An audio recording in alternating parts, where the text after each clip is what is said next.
공사 들어가서 하나하나 철거해보면 생각하지 못한 문제점들이 많이 발생하는데, 그거 저 견적서 방식대로 한다면 전부 다 추가비 발생될 겁니다. 그게 더 무서워요. 대체 최종 금액은 얼마가 될까요?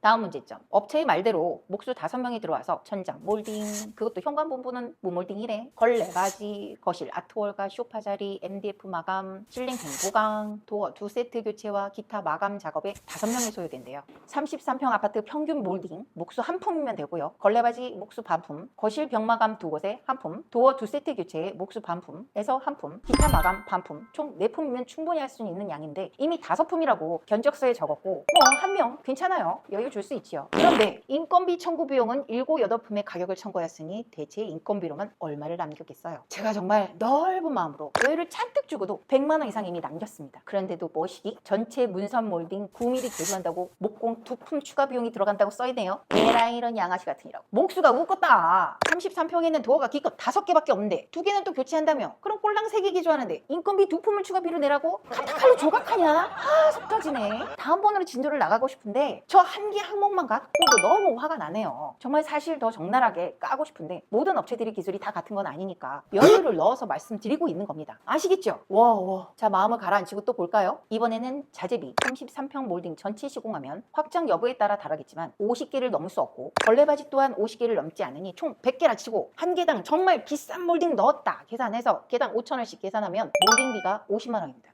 그럼 자재비가 149만 원이라고 했으니 몰딩 빼면 99만 원이 남는데, 바루비 넉넉 잡고 5단 4만 원씩 20만 원, MD 정말 넉넉 잡고 6장 2만 원씩 12만 원, 합판 어디 쓸지 모르겠지만 그것도 넉넉 잡아 보강용으로 5장씩 3만 원, 15만 원, 석고 집 전체 치지 않는 한 이것도 여유있게 20장 넣읍시다. 20장 곱하기 5천 원 하면 10만 원, 총 57만 원입니다. 그럼 자재비 163만 원에서 몰딩비를 50만 원, 기타 자재비 57만 원 하면 총 107만 원이에요. 그럼 자재비에서도 56만 원이 남겠네요. 이거 역시 제가 아주 러프하게 넣은 금액이기 때문에 자재비에서만 70만 원 이상 남고요. 자재비에서만 이미 30% 이상의 이윤이 남았습니다. 근데 여기 목공 두 자리 59만 원이 더 들어가겠어요. 이 목공에서만 대체 얼마의 금액을 남기는 건지 더 계산을 해드려야 될까요? 정말 계산하기 싫네요. 다음 문제점. 그 많은 돈을 남기고도 견적서를 잘 보시면 ABS 도어 세트라고 적혀있는 곳에 살짝 가르치고 일반 사제 제품이라고 써있습니다. 최소한 이 정도의 업체라면 영림이나 LX아웃시스나 예림이나 우딩이라도 써줘야지. 얼마나 핫바리 제품, 도어 제품을 사용하려고 일반 사제 문짝당 10만 원 정도의 저가 상품을 넣으려고 하시는 건지 정말 안타깝습니다. 이러면 안 돼요. 제가 누누이 말씀드리는 인테리어는 사람이 합니다. 그리고 계속 말씀드리는 하나를 보면 열을 안다고 했듯이 고퀄 디자인 업체라면 적어도 여러분들이 들어본 적이 있는 브랜드 제품 정도는 써줘야지. 그런 후에 금액을 받아야지. 금액은 높게 받으면서 목공자재는 모를 거라 생각해서인지 이렇게 장난질하는 업체 정말 많아요. 정말 이런 업체는 쳐다도 보지 마세요. 여기 말고도 괜찮은 업체 정말 많습니다. 지금 여러분이 받으신 견적서 한번 확인해 보세요. 도어 어디 브랜드인지 대부분이 저 업체 같을걸? 이번엔 화장실 시공이네요. 견적서 분석 계속 가겠습니다. 화장실이 화면에 견적서 보이실까요?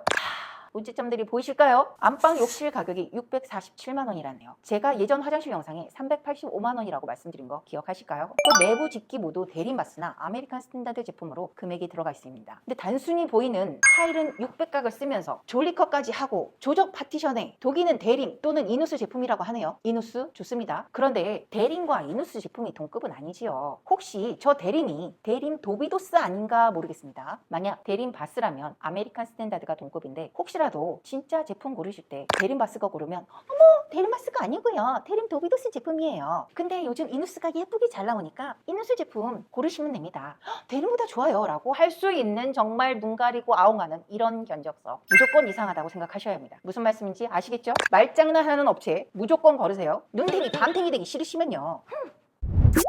다음 문제점. 대체 액세서리는 수입품이라고 써있는데 여태까지의 내용을 보고 나니 심히 걱정됩니다. 같은 브랜드 제품으로 같이 시공되면 문제가 있어도 그 브랜드 업체 불러서 AS 하면 되는데, 이렇게 수입 제품 했을 때 AS는 제대로 되나 모르겠어요. 수입품도 수입품 나름이지만 중국산이 아닌가 몰라. 저 신뢰가 자꾸 떨어지네요. 다음 문제점. 대체 647만 원씩이나 받는 고급 화장실에 젠다이 상판은 왜 수입 인조 대리석을 올리는 걸까요? 젠다이 상판 인조 대리석 올라가면 짠티 나요. 카스토 같은 천연 대리석이 올라가야 합니다. 제가 누누이 말하는 좋은 제품으로 기본만 시공하세요 라고 말씀드리는 게, 순간 시각적으로 있어 보이게 시공하는 졸리컷이나 조적 파티션 이런 거 넣지 말고 독일같이 설치되어 있는 제품들을 좀 퀄리티 있는 제품을 넣어주면 좋겠는데 정말 안타깝습니다.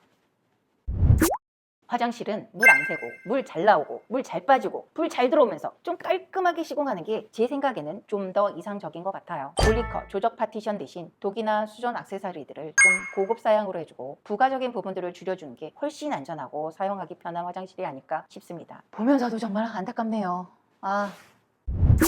다음 문제점. 주방과 현관 타일 비용이 185만 원이라네요. 이거 시공 좀 해보신 업체들은 이게 얼마나 어처구니 없는 금액인지 바로 욕하실 겁니다. 여러분, 여기 100평 아파트 아니에요. 33평 일반 아파트입니다. 주방과 현관 타일 이렇게 비싸지 않아요. 600가게라고 써있는데 모든 업체가 그 사이즈로 시공해드리고 있어요. 저희는 주방 타일을 LX하우시스의 에디톤 제품으로 시공해서 연결선 없이 시공해드려도 죽었다 깨나도 나도 주방과 현관 타일 2개 합쳐서 100만 원 이상 넘지 않습니다. 하나하나 안 걸리는 항목이 없네요. 이렇게 공사하면 금방 가쁘되겠어요. 이거 제가 만든 견적서 아닙니다. 실제 제공되는 견적서입니다. 제발 이 업체가 이 영상을 안 보길 바라야겠네요. 업체들이 견적서를 줄 때 목공 같은 경우 현장 상황에 따라 달라지기 때문에 정확한 금액을 산출하기 힘들어요. 저도 저 견적서를 바탕으로 경험에 따라서 정말 여유 있게 말씀드리고 있는 건데 이렇게 금액을 산정하기 힘든 제품들은 아까 설명드린 것처럼 금액을 막 뻥튀기 해버려요. 그런데 견적서 작성할 때 유일하게 금액을 높게 잡지 않는 항목이 있습니다. 그건 도배와 바닥재예요.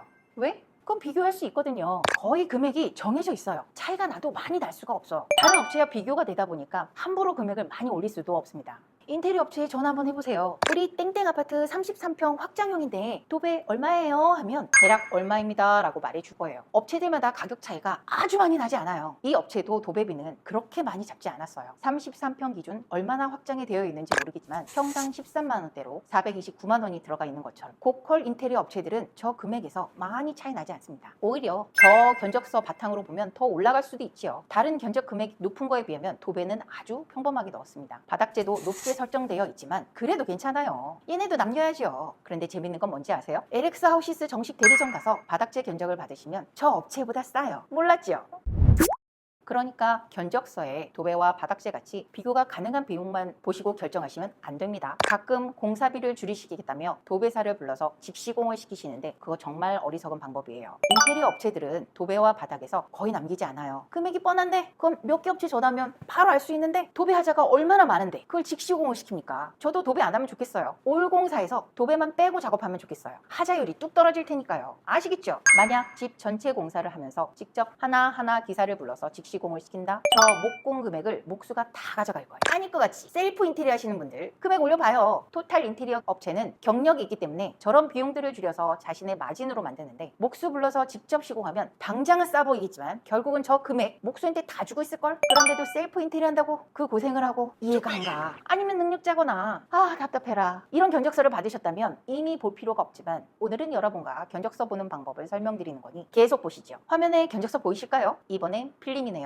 필름 비용이 691만 원. 총 공사 금액이 7천만 원이 넘던데 대부분 교체가 아닌 거의 필름 시공이네요. 총 공사 금액이 7천만 원이 넘던데 대부분 교체가 아니라 필름 시공이네요. 정말 씁쓸합니다. 꼴랑 주방 가구 하나 바꾸네요. 주방이 768만 원이네. 냉장고장과 키큰장 218만 원이면 총 987만 원인데 여러분 이 가격이면 브랜드 제품 시공도 가능합니다. 한샘이나 LX하우시스나 리바트 가셔서 가장 싼 걸로 만들어도 저 사제 제품보다는 겁나 좋아요. 많은 분들이 브랜드 제품이 엄청 비쌀 거라고 겁먹으시는데 이렇게 사제 제품에 눈탱이 밤탱이 맞으시는 비용과 별 차이 없습니다. 설명드리면 드릴수록 정말 안타깝네요. 다음 페이지 보실까요? 드디어 마지막입니다. 이번엔 조명입니다. 조명 인건비 내품이라고 하는데 금액이 163만 원이래요. 한 명당 거의 50만 원 꼴인데 전기기사님들 이렇게 인건비 받으시면 대박 기뻐하시겠는데요. 조명 스위치 비용도 너무 터무니없고 대체 마감 공사 체크 비용은 왜 받는답니까? 견적서 첫 번째 페이지에 보면 기타 공사 준비 보시면 시스템 선반 재설치라고 써있는데 이런 걸 서비스를 해주고 돈 안 받는 게 서비스입니다. 도배비도 섭섭치 않게 받았는데 시스템 선반비는 왜 또 받아요? 그리고 캐라폭시 2칸에 198만 원이래요. 여러분 캐라폭시가 뭐냐면 화장실 타일 붙이고 나면 줄눈 시공하잖아요. 그 줄눈을 일반 백시맨 아니면 일반 매질을 넣는 게 아니라 캐라폭시라는 좀 더 강력한 줄눈 재질이 있습니다. 여유가 된다면 하면 정말 좋은 제품인 건 맞지만 이걸 권하기 전에 바닥 방수를 해야지. 정작 해야 하는 건 안 하고 껍데기만 좋아 보이게 눈 가리고 아우하는 거 너무 화나네요. 다음 문제점. 게다가 현장 관리 및 디자인 설계 비용을 받네. 공사를 맡겼으면 당연히 현장 관리해야 되는 거고 디자인 설정 해드려야 되는 건 기본인데 이런 것까지 깨알같이 성실하게 돈을 청구하는 거 보면 정말 짜증나네요. 여러분 오늘 제 영상 보셨다면 제발 이런 견적서 받으시면 다음부터는 이런 업체는 무조건 걸으세요. 하나를 보면 열을 한다고 하나하나 고객을 위한 시공이 아닌 돈을 벌기 위한 인테리어를 제공하는 이런 업체는 과감히 생략하셔야 합니다. 그럼 다음 시간에도 계속 여러 가지 견적서 보여드리면서 여러분들이 견적서 받아본 후에 업체에 대해 파악하는 방법들 소개해드리겠습니다. 견적서 외에도 인테리어 업체 선택하는 방법, 인테리어를 진행하면서 발생하는 분쟁이나 법적 소송, 하자 여부, 업체 찾는 방법, 가격 깎는 방법까지 인테리어에 관한 어떠한 내용이라도 괜찮습니다. 최선을 다해 답변 드리겠습니다. 웬만한 변호사보다 내가 더 잘할걸? 감사합니다. 최고집이었습니다.